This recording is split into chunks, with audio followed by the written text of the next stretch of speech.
Hello friend, Bihar PSC centre में आपका स्वागत है। तो हिस्ट्री का क्लास हो रहा था मौर्योत्तर काल का, और इसमें भी क्वेश्चन नंबर 50 तक हो चुका है। आज हम उससे आगे का क्वेश्चन करवाएंगे। तो चलिए स्टार्ट करते हैं आज का लेक्चर। चैनल पे पहली बार आए हैं तो चैनल को सब्सक्राइब कर लें।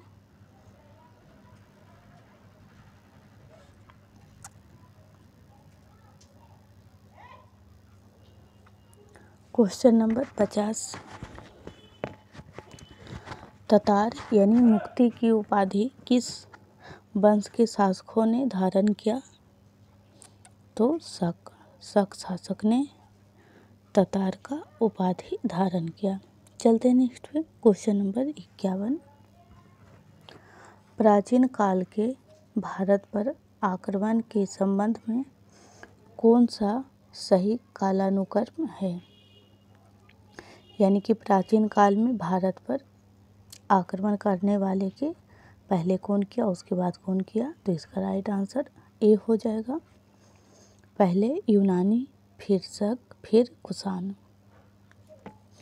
यूपीपीसीएस 2006 में पूछा हुआ क्वेश्चन है। चलते हैं नेक्स्ट पे। ये सारे ही क्वेश्चन इम्पोर्टेंट है क्योंकि आप देख सकते हैं। Question number 52। भारत में प्रथम बार सैनिक शासन व्यवहार में लाया गया। यानी प्रथम बार सैनिक शासन व्यवहार में लाया गया तो ग्रीकों के द्वारा। चलते हैं नेक्स्ट क्वेश्चन पे। Question number 53। ईसा पूर्व दूसरी सदी के प्रारंभ में उत्तरी अफगानिस्तान में स्थापित भारत यूनानी राज्य था। तो अफगानिस्तान में जो स्थापित यूनानी राज्य था वो बैक्टीरिया था। चलते हैं नेक्स्ट पे। फ्रेंड्स, अगर आप यहाँ से टोटल चैप्टर वाइज क्लास लेते हैं तो आप किसी भी एग्ज़ाम दे रहे हों, आपका हिस्ट्री से क्वेश्चन छूटने वाला नहीं है। तो आप ज़रूर लेक्चर शुरू से ही देखिएगा। और हाँ, ये जो क्लास है सभी के लिए है, बीपीएससी हो, बिहार से छह भर्ती हो, जो भी हो सबके लिए। Question number 54। चार धातुओं सोना, चांदी, तांबा एवं सीसा में बनने वाले सिक्कों को क्या कहा जाता था? तो ये जो चारों धातुओं को मिलाकर सिक्के बनाए जाते थे उसे करसापन कहा जाता था। चलते हैं नेक्स्ट पे। Question number 55। सर्वप्रथम रोम के साथ किन लोगों का व्यापार प्रारंभ हुआ? तो तामिलों एवं चेरों का। सर्वप्रथम रोम, जो वर्तमान में इटली बन चुका है। चलते हैं नेक्स्ट क्वेश्चन पे। फ्रेंड्स, वीडियो अच्छा लगे तो लाइक ज़रूर करिएगा। और आप क्लास जो है लेक्चर 1 से ही देखिएगा अगर आपने नहीं देखा है तो। Question number 56। मौर्योत्तर कालीन प्रमुख बंदरगाहों में कौन असंध है? यानी कि मौर्योत्तर काल यानी मौर्य काल के बाद में प्रमुख बंदरगाह के बारे में असत्य पूछा जा रहा है। तो कोचिन, बाकी ये तीनों बंदरगाह मौजूद थे मौर्योत्तर काल के समय। Question number 57। निम्न में से किस स्थान को पेरिप्लस ऑफ द इरीथ्रियन सी में पोडोकी के नाम से संबोधित किया गया है? तो पोडोकी के नाम से जो संबोधित किया गया है वो अरिका मेडू, जो कि एक बंदरगाह का है।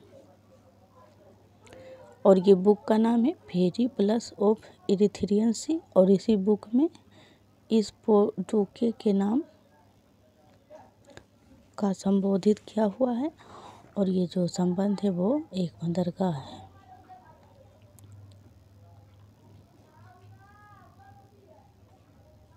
क्वेश्चन नंबर 58, मौर्योत्तर किसने भारत में हिंद यूनानी राज्य की स्थापना की? तो भारत में हिंद यूनानी राज्य की जो स्थापना की गई वो डेमेट्रियस के द्वारा। चलते हैं नेक्स्ट पे। क्वेश्चन नंबर 59, निम्नलिखित में से किसने अपने जीवन के उत्तरार्ध में अपने पुत्र के हाथों में राज्य सत्ता सौंपकर बौद्ध भिक्षु हो गए हैं? तो मिनांडर। अपने जीवन काल में ही अपने पुत्र को सत्ता सौंप के और बौद्ध भिक्षु बन गए थे, वो थे मिनांडर। चलते हैं नेक्स्ट पे।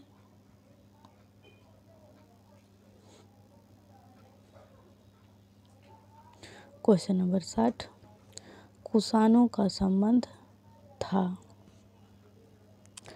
तो कुषाणों का जो संबंध था वो चीन के यूची जनजाति से। यहाँ पे यूची लिखा हुआ है फ्रेंड्स, यूची। चलते हैं नेक्स्ट क्वेश्चन नंबर 61, निम्नलिखित में से कौन कनिष्क के बौद्ध होने के लिए उत्तरदायी था? तो अश्वघोष।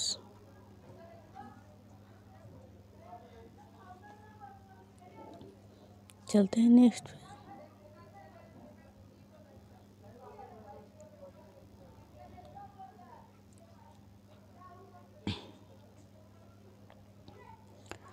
ये सूची 1 को सूची 2 से सुमेलित कीजिए।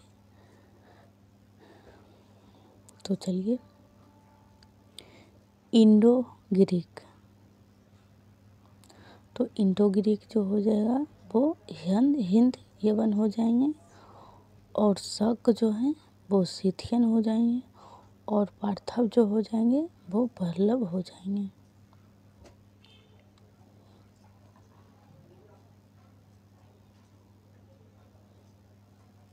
चलते हैं नेक्स्ट पे।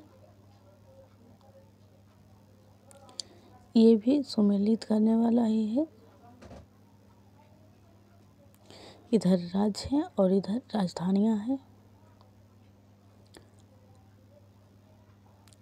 तो सुग वंश की राजधानी विदिशा, चेदी राजवंश की राजधानी कलिंग, और सातवाहन वंश की राजधानी प्रतिष्ठान या पैठन, और कुषाण वंश का पुरुषपुर या पेशावर।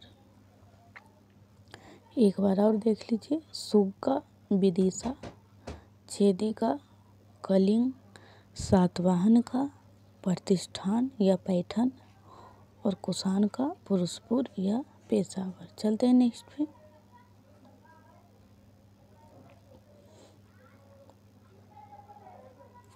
क्वेश्चन नंबर 64, रोमन साम्राज्य के अनुसरण पर किस वंश के शासकों ने कैसर यानी सीजर की उपाधि ग्रहण की?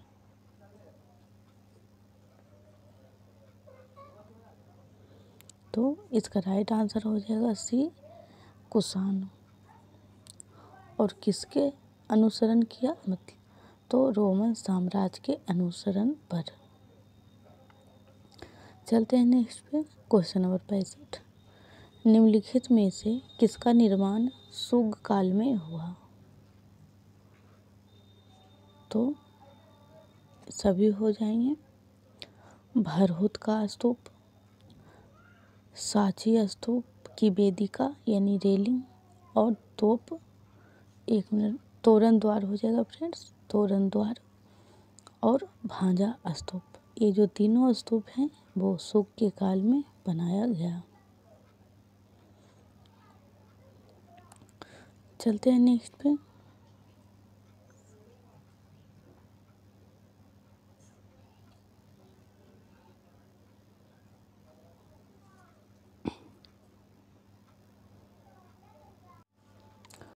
Question number 66।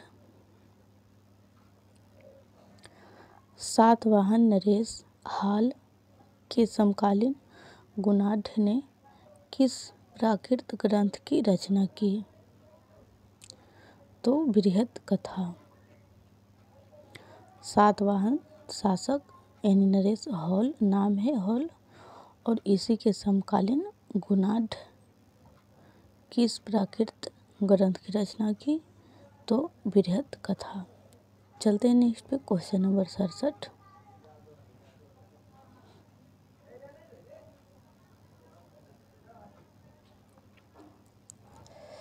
निम्नलिखित कथनों पर विचार कीजिए। तो पहले फर्स्ट को देख लेते हैं। सातवाहन शासक बौद्धों पर अत्याचार करते थे,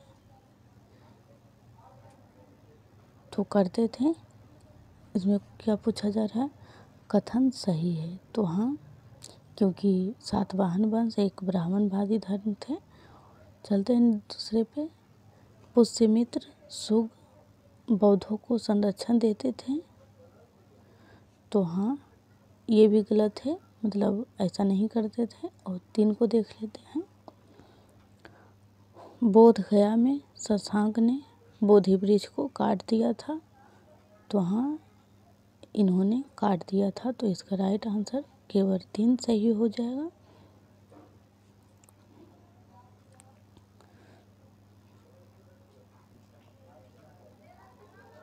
क्वेश्चन नंबर 68। निम्नलिखित में से किस अभिलेख में चंद्रगुप्त मौर्य और अशोक दोनों का उल्लेख किया गया है? तो इसका राइट आंसर हो जाएगा बी, महाक्षत्रप रुद्रदमन का जूनागढ़ अभिलेख। यूपीपीसीएस 2008 में पूछा हुआ क्वेश्चन है। ये सारे क्वेश्चन इम्पोर्टेंट हैं, क्योंकि किसी न किसी एग्ज़ाम में सारे क्वेश्चन बार बार रिपीट होते रहते हैं। Question number 69। प्राचीन भारत में निम्न में से किस एक ने नियमित रूप से सोने के सिक्के चलाए थे? नियमित रूप से तो कुषाण ने ऐसा किया था। चलते हैं नेक्स्ट। Question number 70। कलिंग नरेश खारवेल किस ग्रंथ से संबंधित था? तो चेदी राजवंश से संबंधित था। Option number A right answer हो जाएगा।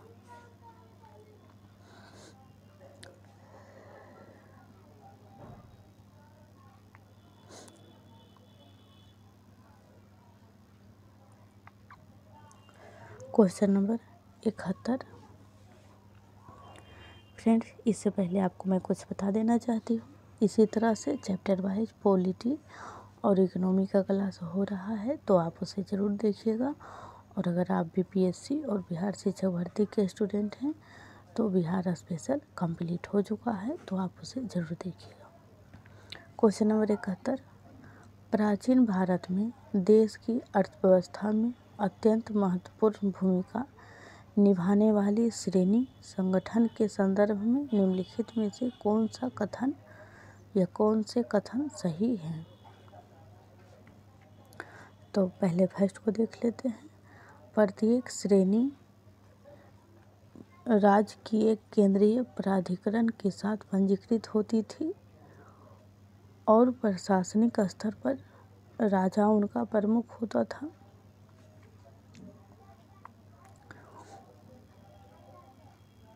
इसमें पूछा जा रहा है कौन से सही हैं, तो ये गलत हो जाएगा। देखते हैं 2 को। श्रेणी ही वेतन, काम करने की नियम और मानकों और कीमतों को सुनिश्चित करती थी, तो हाँ ये बिल्कुल सही है। और इसे देख लेते हैं। श्रेणी का अपने सदस्यों पर न्यायिक अधिकार होता था, तो ये भी सही है। तो इसलिए आपका जो राइट आंसर हो जाएगा वो 2 और 3 हो जाएगा, ऑप्शन सी। तो फ्रेंड्स, मौर्योत्तर काल आज समाप्त हो चुका है। फिर मिलते हैं कल नए चैप्टर के साथ। तब तक आप प्रीवियस वीडियो को ज़रूर देख लीजिएगा।